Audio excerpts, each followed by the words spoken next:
Eu quero hoje falar sobre batalha espiritual e quebra de cadeias.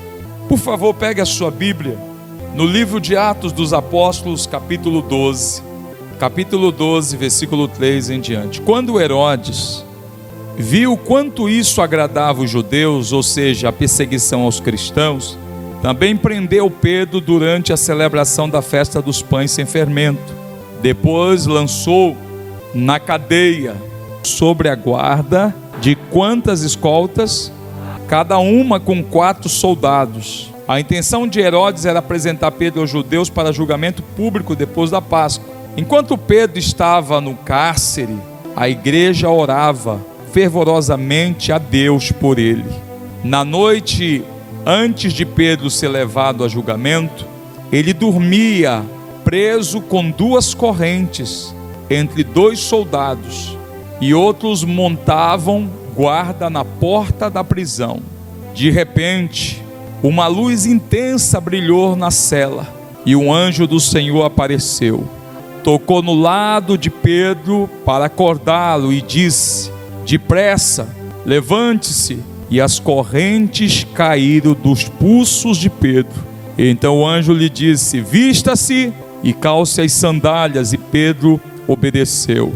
Agora vista a capa e siga-me, ordenou o anjo. Pedro deixou a cela, seguindo o anjo o tempo todo. Porém pensava que era uma visão, sem entender que era real o que ocorria. Passaram o primeiro e o segundo posto de guarda, e quando chegaram ao portão de ferro que dava para a cidade, o portão se abriu sozinho para eles. Os 2 passaram e foram caminhando ao longo da rua, até que subitamente o anjo deixou. Por fim, Pedro caiu em si. É verdade mesmo, disse ele. O Senhor enviou seu anjo para me salvar daquilo que Herodes e os judeus planejavam me fazer. A palavra de Deus nos fala, e a gente muitas das vezes, e aqui a paráfrase é de tantas cadeias e correntes que estão aprisionando você, para que você não faça aquilo que Deus lhe ordenou a fazer. Há muitas pessoas que, sem saber, diz o apóstolo São Paulo, lá no livro aqui mesmo de Atos, no capítulo 16, que o Espírito Santo, muitas das vezes, escute bem isso, o Espírito Santo, muitas das vezes, ele vai fazer com que coisas que você quer fazer não dê certo. Para quê? Para que você compreenda que Deus, na sua presciência, está querendo te levar a uma direção totalmente aquela que você está querendo ir. E muitas das vezes nós não entendemos. Diz a palavra de Deus aqui no livro de Atos capítulo 16, diz a palavra de Deus, versículo 6: em seguida Paulo e Silas viajaram pela região da Frígia e da Galácia, pois o Espírito Santo os impediu de pregar a palavra na província da Ásia. O Espírito Santo os impediu. Pastor, como é que pode o Espírito Santo impedir alguém de fazer algo que a pessoa quer fazer? Mas por que o Espírito Santo impediu eles de irem naquela direção? Porque no versículo seguinte, versículo 9, diz: naquela mesma noite Paulo teve uma visão e via um homem de pé que lhe suplicava: venha para a Macedônia e ajuda-nos. Eles estavam indo na direção, então o Espírito Santo não permitiu que eles tivessem sucesso, êxito naquela missão, e fez com que eles mudassem a direção. Talvez eles ficaram contrariados, porque eles queriam ir numa direção, e Deus mudou tudo. Paulo vai dormir e tem uma visão, e ele vê um homem pedindo ajuda, pedindo socorro, e não era simplesmente, na verdade não era um homem.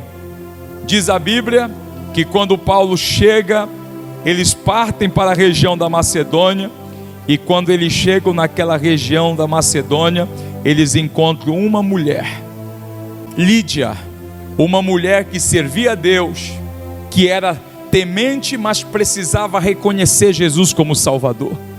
Mas não somente isso, diz a Bíblia que eles estavam, quando eles chegam, versículo 16, certo dia, enquanto estavam indo ao lugar de oração, veio ao encontro dele uma escrava, possuída por um espírito, pelo qual predizia o futuro. Por que é que Deus mudou a rota de Paulo?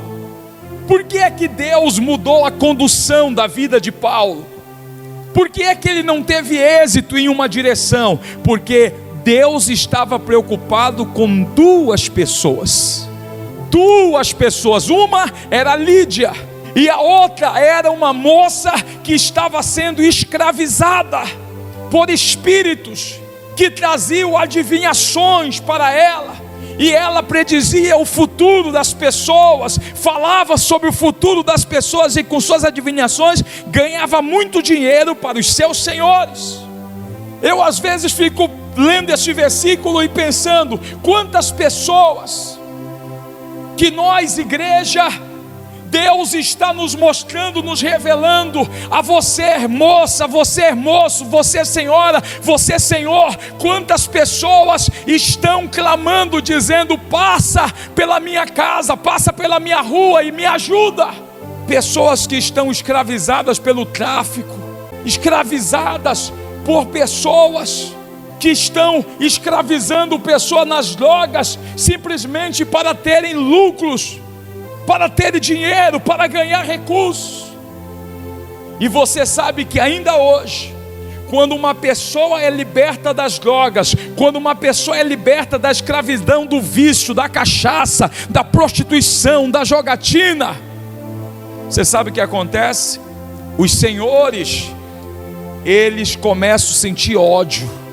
Os demônios, a repercussão, versículo 17 diz que a repercussão é que ela seguiu Paulo e a nós gritando, estes homens são servos de Deus Altíssimo. Então Paulo, versículo 18, expulsou o demônio e disse, espírito dentro da joia, e ele ordenou em nome de Jesus, saia dela, e no mesmo instante o espírito o deixou.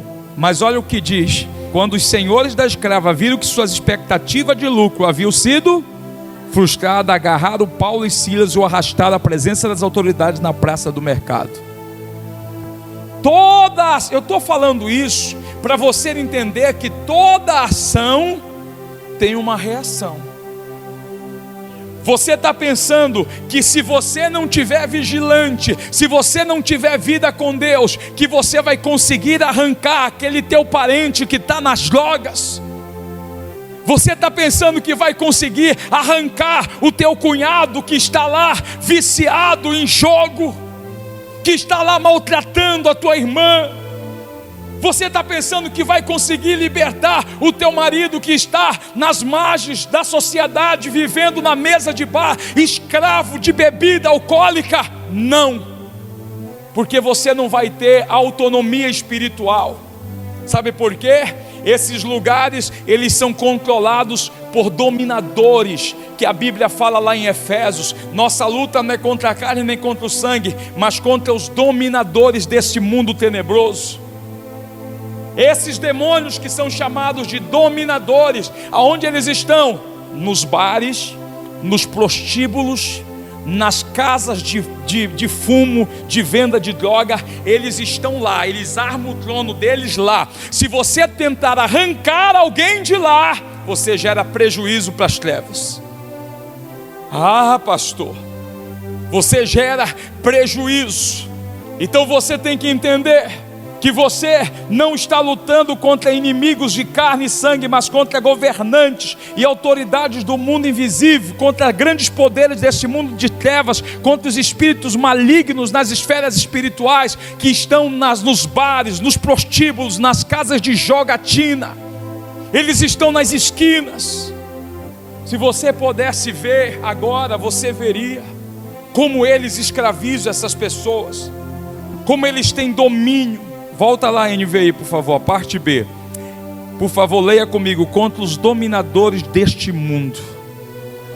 eles controlam pessoas, eles controlam vícios, eles controlam todos os aspectos da vida de pessoas que estão nas mãos deles. Quer libertar uma prostituta? Quer libertar um homossexual? Quer libertar um marido, um irmão, alguém da família que está preso na jogatina, no álcool? Quer quebrar raízes malignas que vêm de avós, de pais e se transmitiram para o seu marido, e você está lutando, quebrando, mas você não quer ter vida com Deus, não quer ter vínculo com Deus, queridos? Só o sobrenatural para quebrar alguns tipos de cadeias. Voltando lá, quando os seus senhores viram que aquela moça estava liberta, então eles reagiram, versículo 20, e eles reagiram e levaram aos magistrados. Esses judeus estão tumultuando a cidade, gritaram para os magistrados, e aí o que fizeram? Mandaram prender Paulo e Silas. Toda ação tem uma reação. O mundo espiritual nos revela de forma visível nesses textos que quando você determina, ora por alguém, vai ter uma reação contra você, que aquelas cadeias que prendem aquela pessoa, ela vai reagir contra você para também te prender. Talvez você já viu na igreja gente que já foi até obreiro, que já foi diácono, que já foi diaconisa, e você diz assim: rapaz, aquela pessoa não era da igreja, como é que agora está bebendo? Como é que agora está no mundão? Porque aquela pessoa foi querer fazer graça de orar sem estar preparada. O espírito que um dia ela orou, agora escraviza ela, porque ela não teve o que? Poder de resistência. Aí a Bíblia diz que Paulo e Silas foram presos, foram para a prisão. Mas o que é que eles fizeram dentro da prisão? Diz a Bíblia, queridos, que eles cantavam, louvavam a Deus. Versículo 25: por volta da meia-noite, Paulo e Silas oravam e cantavam hinos a Deus, e os outros presos ouviam. Eles estavam sofrendo de uma reação, porque eles libertaram uma jovem do poder das trevas, de demônios que dominavam a vida dela, que geravam lucro para os seus senhores. Eles tiveram uma reação, mas dentro da cadeia, o que é que eles faziam? Oravam e cantavam. Você está orando pela libertação de alguém? E eu pergunto, como é que está a tua vida com Deus? Como é que você pode querer a libertação de alguém, se ao invés de você estar mantendo a tua comunhão, para que as cadeias sejam quebradas? Você ora por alguém, mas você não quer ter um vínculo de vida, de comunhão com Deus, queridos. Você precisa ter vínculo com Deus. Você quer ver uma coisa? Que tem gente que chega comigo: pastor, eu não sei o que aconteceu, eu saí hoje de manhã, eu estava bem, pastor. Bem não, mais ou menos. Pastor, eu fui resolver um negócio, pastor, de repente me deu uma dor de cabeça, me deu uma agonia, me deu isso, aquilo e aquilo. Irmão, se tu conseguisse enxergar o mundo espiritual. Às vezes eu vou em algum lugar, e quando eu entro naquele lugar e eu piso, eu começo a sentir as vibrações no meu corpo. E quando eu começo a sentir aquelas vibrações, eu começo a orar em línguas, repreendendo. Eu começo a cantar, em espírito cantar. Sabe por quê? Algumas encruzilhadas já foram congares de demônios. Alguns lugares que você passa já foram congar de espíritos, já foram feitos trabalhos, e você passa, e a influência do mal, e você está lutando, mas tem a reação. Peraí, pastor, então o senhor está dizendo que eu não devo orar? Não, você primeiro deve aprender a orar como Paulo. Você deve primeiro você se sustentar de pé, para você tentar arrancar um bem das mãos do valente. Se você não tem sustentáculo, vai ter reação. Herodes, volta lá o texto do 12, versículo 3. Herodes não manda só prender Pedro. O que é que Pedro está fazendo? A vontade de Deus. Ele está libertando pessoas. Ele então recebe o que? Reação. E Herodes manda não somente prender, mas olha o que ele diz aqui. Também prendeu Pedro durante a celebração, versículo 4. E ele mandou prender Pedro, lançou na cadeia sobre a guarda de 4 escoltas. Sabe o que significava isso no Império Romano? Impossível de sair. As prisões daquela época, quando você for em Israel, você vai entender que não é essas prisões aqui da delegacia, não. Que o bandido ainda pula o muro. E um dia tinha um irmão aí no canto e o bandido pulou o muro e disse: por onde que eu posso passar, descer? Não, pode passar por aqui mesmo. Não, lá é masmorra, é debaixo da terra. Você desce uma escadaria, começa a ficar gelado, frio, e aí tem o primeiro portão, ferro, aí tem o segundo portão, e no caminho existe 4 escoltas de guardas. Não tem saída, só tem um caminho.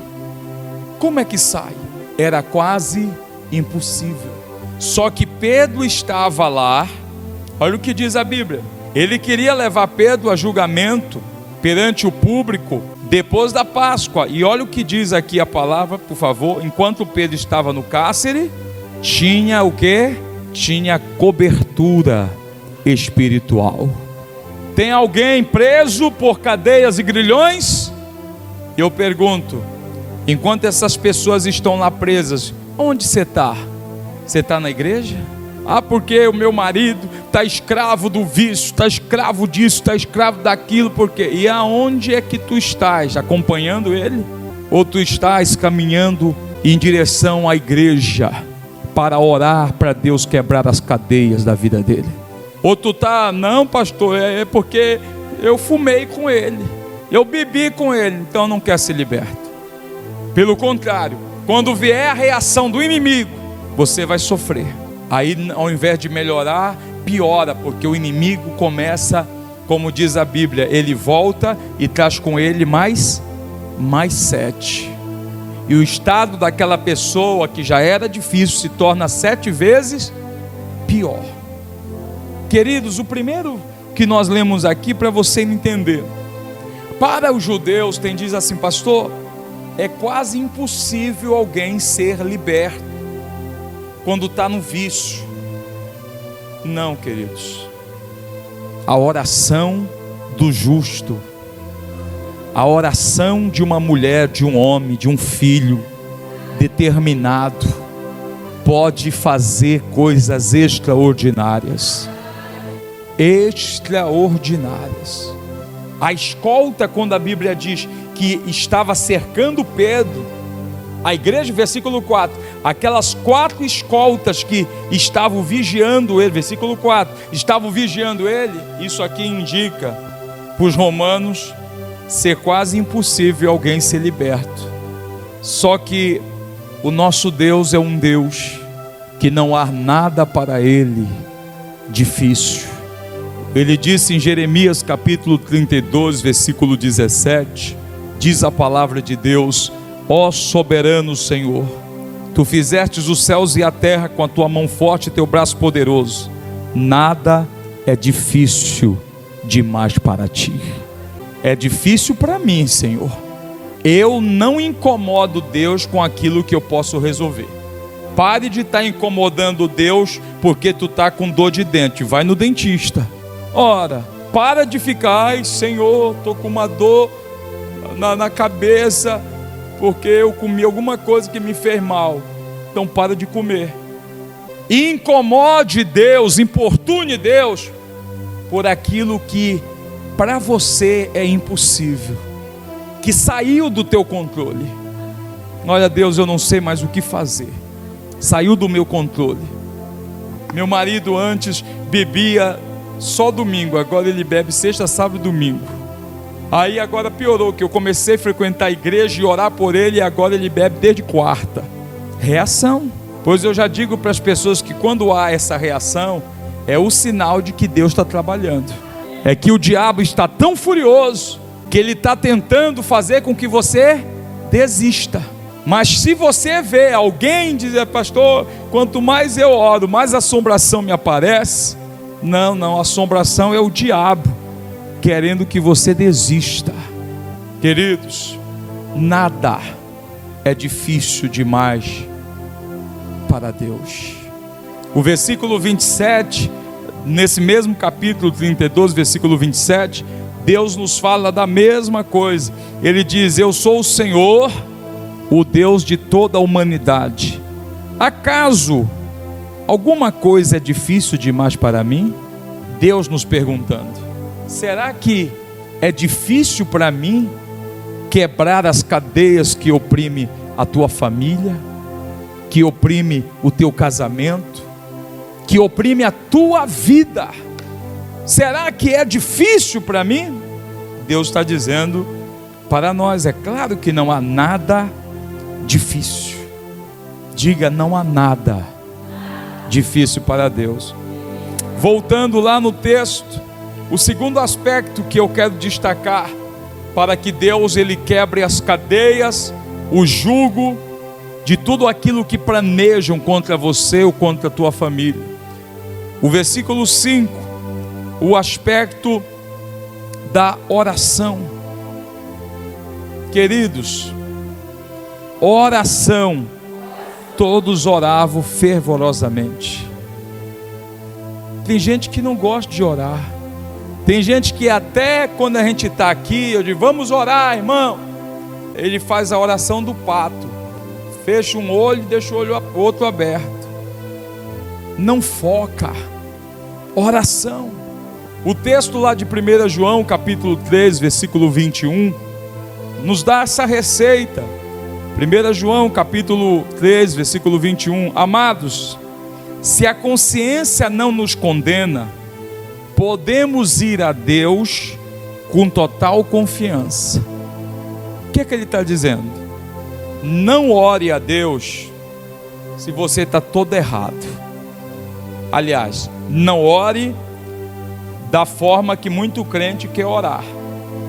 Quando você for orar a Deus, você tem que começar primeiro confessando suas culpas, recebendo perdão de pecados, tendo a tua consciência limpa. Agora uma pessoa que está toda errada, consciência cauterizada, pesada, quer orar, não vai funcionar, irmão. A oração vai ser bloqueada.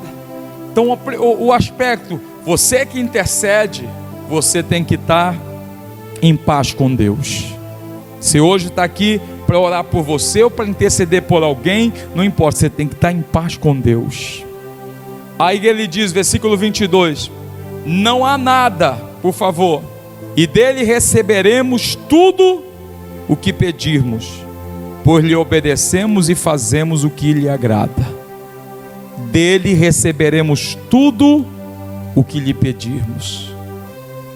Queridos, ande não pelo que você vê, ande pela fé, ande visualizando o sobrenatural.